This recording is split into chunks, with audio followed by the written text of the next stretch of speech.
എന്തുകൊണ്ട് UDF എന്നുള്ളതിന് ഒറ്റ ഉത്തരമേ ഉള്ളൂ.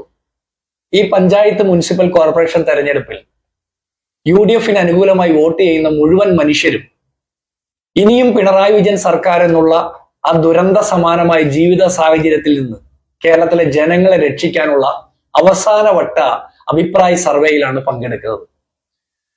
സാധാരണക്കാരായിട്ടുള്ള മനുഷ്യർക്ക് വീട് വെക്കാനുള്ള പണത്തിൽ നിന്ന് 1.5 കോടി രൂപ വകമാറ്റിക്കൊണ്ട് അതിദരിദ്രരില്ല എന്നുള്ള അശ്ലീല പ്രഖ്യാപനത്തിന് നേതൃത്വം കൊടുത്ത സർക്കാരിനെതിരെ, അതിദരിദ്രരായിട്ടുള്ള മനുഷ്യരെ കണ്ടിട്ടും കാണാതെ നടിച്ച സർക്കാരിനെതിരെ നിങ്ങളുടെ അഭിപ്രായം രേഖപ്പെടുത്താനുള്ള അവസാന അവസരമാണിത്.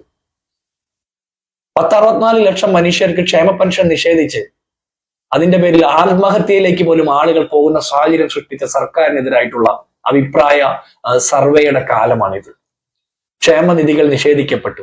രൂക്ഷമായിട്ടുള്ള വിലക്കയറ്റത്തിൽ നട്ടം തിരിയുന്ന മനുഷ്യരുടെ മേലേക്ക് 5 വട്ടം വൈദ്യുത ചാർജ് വർദ്ധിപ്പിച്ചുകൊണ്ട്, വീണ്ടും വീണ്ടും വെള്ളക്കരം വർദ്ധിപ്പിച്ചുകൊണ്ട്, വീട്ടുകരം വർദ്ധിപ്പിച്ച്, കെട്ടിട നികുതിയും ഭൂനികുതിയും ഒക്കെ വർദ്ധിപ്പിച്ച്, കേന്ദ്ര സർക്കാരിനോടൊപ്പം നിന്ന് പെട്രോളിയം നികുതി ഭീകരതയ്ക്ക് ആക്കം കൂട്ടിക്കൊണ്ട് 2 രൂപ സെസ് ഏർപ്പെടുത്തിക്കൊണ്ട് സകലമാന രീതിയിലും സാധാരണക്കാരെ കൊള്ളയടിക്കുന്ന ഈ സർക്കാർ അവരുടെ സങ്കടങ്ങൾ പറയുന്ന അമ്പലങ്ങൾ പോലും കൊള്ളയടിക്കുന്ന രീതിയിലേക്ക് മാറുമ്പോൾ അവസാന വട്ടം ഈ സർക്കാരിനെതിരെ